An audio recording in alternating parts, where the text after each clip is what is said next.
प्रधानमंत्री नरेंद्र मोदी ने अंतरिक्ष अनुसंधान में भारत की ऐतिहासिक उपलब्धि और आधुनिक अंतरिक्ष प्रौद्योगिकी में प्रगति की सराहना की। साल के पहले मन की बात कार्यक्रम में प्रधानमंत्री ने नागालैंड में स्टार्टअप पंजीकरण में हुई 200% की वृद्धि का उल्लेख करते हुए देश में समृद्ध स्टार्टअप इकोसिस्टम की प्रशंसा की। राष्ट्रीय आपदा मोचन बल ने 20वां स्थापना दिवस मनाया। प्रधानमंत्री ने कहा, एनडीआरएफ ने आपदा मोचन और प्रबंधन में वैश्विक मानक स्थापित किए। इजराइल और हमास के बीच गजा संघर्ष विराम और बंधक रिहाई समझौता लागू हुआ।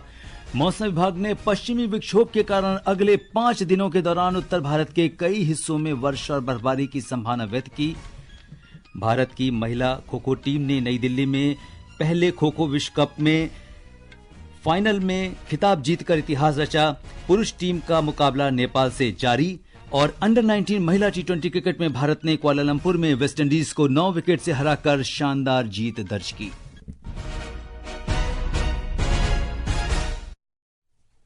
समाचार संध्या के साथ मैं सिद्धार्थ सिंह। प्रधानमंत्री नरेंद्र मोदी ने अंतरिक्ष अन्वेषण में भारत की ऐतिहासिक उपलब्धि और आधुनिक अंतरिक्ष प्रौद्योगिकी में प्रगति की सराहना की है।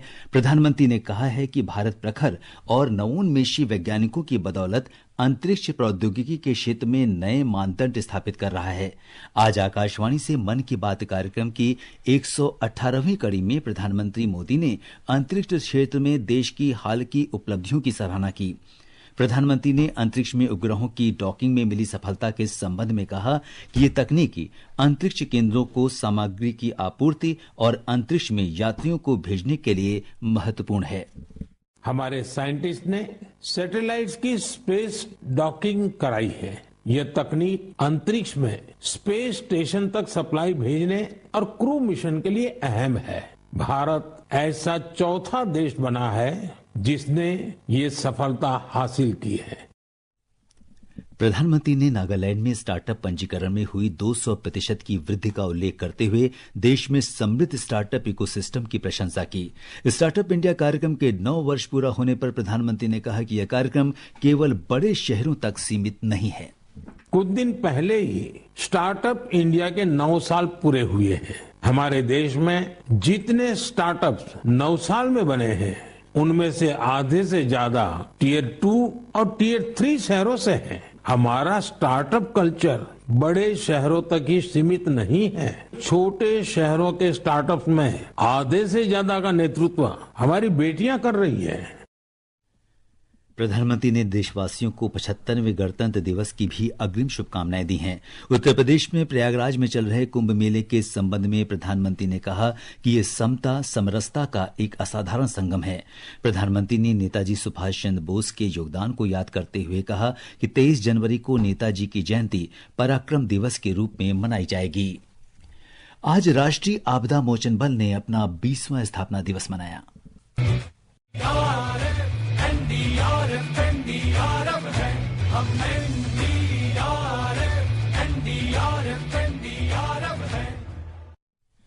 प्रधानमंत्री नरेंद्र मोदी ने राष्ट्रीय आपदा मोचन बल एनडीआरएफ के स्थापना दिवस पर एनडीआरएफ के बहादुर कर्मियों का अभिनंदन किया है।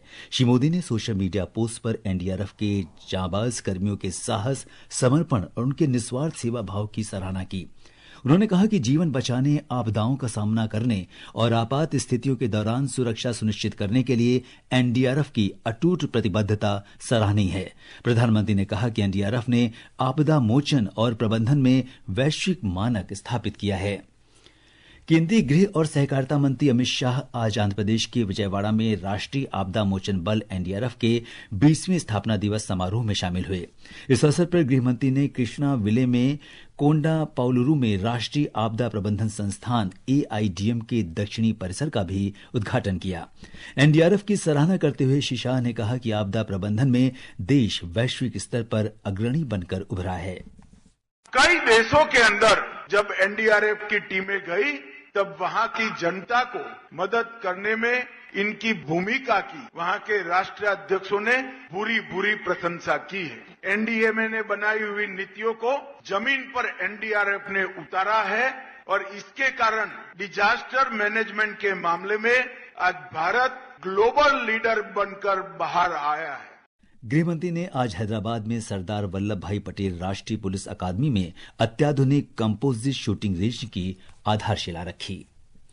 और अब खबरें महाकुंभ से।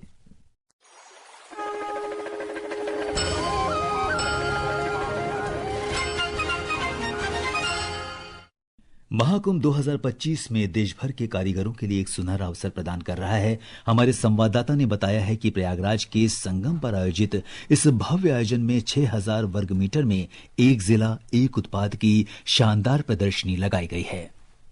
फिरोजाबाद के कालीन, जरी उत्पाद, कांच के खिलौने, वाराणसी के लकड़ी के खिलौने और अन्य हस्तशिल्प उत्पाद श्रद्धालुओं के लिए आकर्षण का केंद्र बन रहे हैं। आकाशवाणी समाचार से बातचीत करते हुए प्रयागराज मंडल के संयुक्त आयुक्त उद्योग शरद टंडन ने बताया कि प्रदर्शनी में विभिन्न उत्पादों को प्रदर्शित करने वाले करीब 140 स्टॉल लगाए गए हैं। ये प्रदर्शनी ओडीओपी की लगभग 6000 वर्ग मीटर में स्थापित की गई है। यहाँ पे लगभग 140 स्टॉल लगाए गए हैं, जिसमें विभिन्न शिल्पियों द्वारा, उद्यमियों द्वारा, स्टार्टअप द्वारा और एमएसएमई द्वारा और अपने उत्पादों की प्रदर्शनी एवं बिक्री का कार्य किया जा रहा है। प्रतिदिन यहाँ पर लगभग 1 लाख लोगों का आगमन होता है। ओडीओपी की यह पहल हस्तशिल्प और कुटीर उद्योगों को बढ़ावा देने का अभूतपूर्व प्रयास है। महाकुंभ 2025 न सिर्फ आध्यात्मिक और सांस्कृतिक पहचान को मजबूत कर रहा है, बल्कि उद्यमियों के लिए एक विशाल मंच भी बन गया है। इस बार चल रहे महाकुंभ मेले में ऐसे उत्पादों का कारोबार 45 करोड़ रुपए तक पहुँचने की उम्मीद है। आनंद कुमार, आकाशवाणी समाचार, प्रयागराज।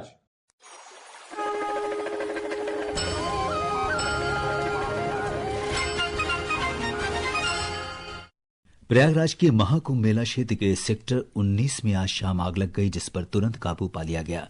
इस घटना में किसी के हताहत होने की सूचना नहीं है।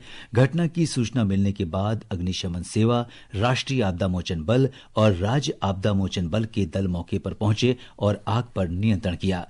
प्रधानमंत्री नरेंद्र मोदी ने घटना के संबंध में उत्तर प्रदेश के मुख्यमंत्री योगी आदित्यनाथ से फोन पर बात की है। योगी आदित्यनाथ ने प्रधानमंत्री को घटना के तथ्यों से अवगत कराया। मुख्यमंत्री ने घटना स्थल का निरीक्षण किया है और संबंधित अधिकारियों को युद्ध स्तर पर राहत कार्य के आदेश दिए हैं। ये समाचार हमारी वेबसाइट www.newsonair.gov.in और हमारे न्यूज ऑन एआईआर ऐप पर भी उपलब्ध हैं। इसराइल और हमास के बीच गजा संघर्ष विराम और बंधक रिहाई समझौता लागू हुआ। समझौता नियत समय से 3 घंटे की देरी से आज आरंभ हो गया। इसे क्षेत्र में जारी हिंसा को कम करने की दिशा में महत्वपूर्ण कदम माना जा रहा है। मध्यस्थकार कतर ने संघर्ष विराम शुरू होने की पुष्टि की है।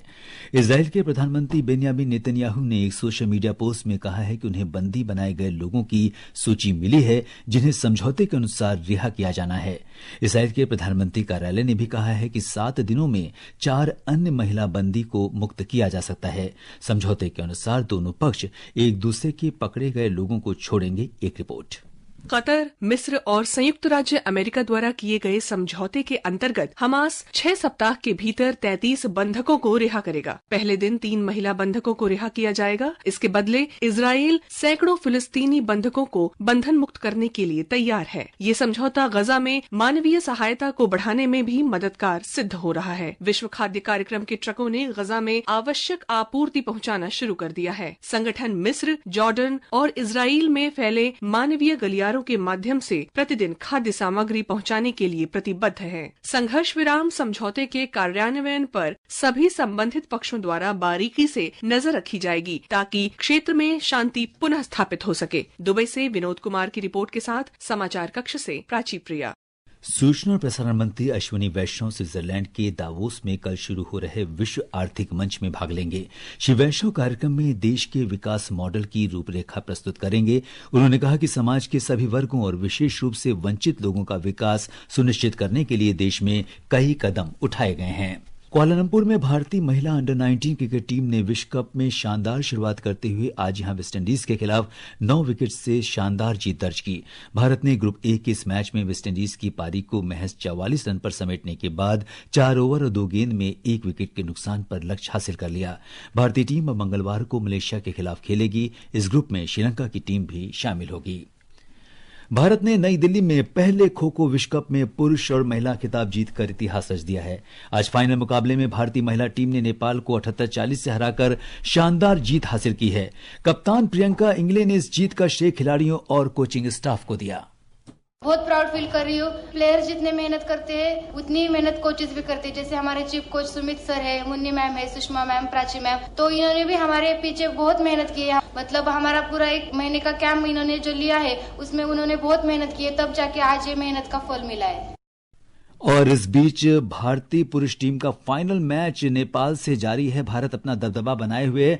ज्यादा जानकारी के लिए सीधे रुख करते हैं नई दिल्ली के इंदिरा गांधी इंडोर स्टेडियम का, जहां मौजूद हैं हमारे संवाददाता अभिषेक कपिल। अभिषेक, भारतीय महिला टीम ने खो खो विश्व कप जीतकर इतिहास रच दिया है। स्टेडियम में खिलाड़ियों और दर्शकों के बीच किस तरह का उत्साह आप देख पा रहे हैं?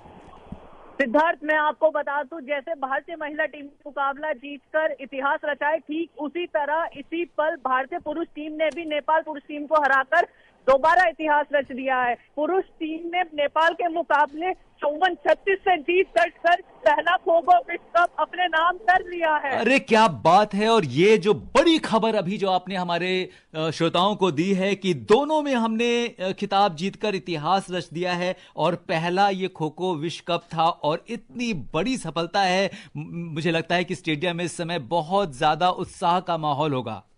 जी सिद्धार्थ, दर्शक अपनी कुर्सियों पर नहीं है और यहाँ पर उत्साह अपने चरम पर है। दर्शक अपनी टीम को लेके बहुत उत्सुक हैं, और सबसे बड़ी खास बात है कि भारतीय पुरुष टीम और महिला टीम दोनों ने ही अब पहला खो खो विश्व कप जीतकर देश को गौरवान्वित किया है। जी बिल्कुल, और आपका इस तमाम जानकारी के लिए अभिषेक बहुत बहुत धन्यवाद। मौसम विभाग ने अगले 5 दिनों के दौरान पश्चिमी विक्षोभ के कारण पश्चिमी हिमालय, जम्मू कश्मीर, हिमाचल प्रदेश और उत्तराखंड में बारिश और बर्फबारी का अनुमान व्यक्त किया है। विभाग के वैज्ञानिक डॉक्टर नरेश कुमार ने कहा है कि पंजाब, हरियाणा, पश्चिमी उत्तर प्रदेश, दिल्ली एनसीआर और उत्तरी राजस्थान में बारिश की संभावना है। आने वाले 5 दिन वेस्टर्न हिमालय रीजन में जम्मू कश्मीर, हिमाचल, उत्तराखंड, वहां पे रेनफॉल और स्नोफॉल होता रहेगा। NCR, Delhi, west UP, north Rajasthan, जहां पे आपका 22 और 23 को रेनफॉल एक्टिविटी हो सकता है। पंजाब, हरियाणा, उत्तर प्रदेश, बिहार, मध्य प्रदेश, राजस्थान, वहां आने वाले 2-3 दिन डेंस फॉग रह सकते हैं। मौसम विभाग के अनुसार अगले 3 दिनों के दौरान उत्तर पश्चिम भारत के मैदानी इलाकों में न्यूनतम तापमान में 2 से 3 डिग्री सेल्सियस की वृद्धि दर्ज की जा सकती है।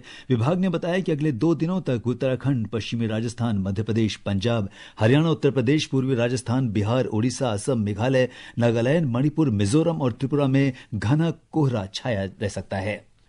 अंत में मुख्य समाचार एक बार फिर। प्रधानमंत्री नरेंद्र मोदी ने अंतरिक्ष अनुसंधान में भारत की ऐतिहासिक उपलब्धि और आधुनिक अंतरिक्ष प्रौद्योगिकी में प्रगति की सराहना की। साल के पहले मन की बात कार्यक्रम में प्रधानमंत्री ने नागालैंड में स्टार्टअप पंजीकरण में हुई 200% की वृद्धि का उल्लेख करते हुए देश में समृद्ध स्टार्टअप इकोसिस्टम की प्रशंसा की। राष्ट्रीय आपदा मोचन बल ने 20वां स्थापना दिवस मनाया। प्रधानमंत्री ने कहा, एनडीआरएफ ने आपदा मोचन और प्रबंधन में वैश्विक मानक स्थापित किए। इजराइल और हमास के बीच गजा संघर्ष विराम और बंधक रिहाई समझौता लागू हुआ। मौसम विभाग ने पश्चिमी विक्षोभ के कारण अगले 5 दिनों के दौरान उत्तर भारत के कई हिस्सों में वर्षा और बर्फबारी की संभावना व्यक्त की।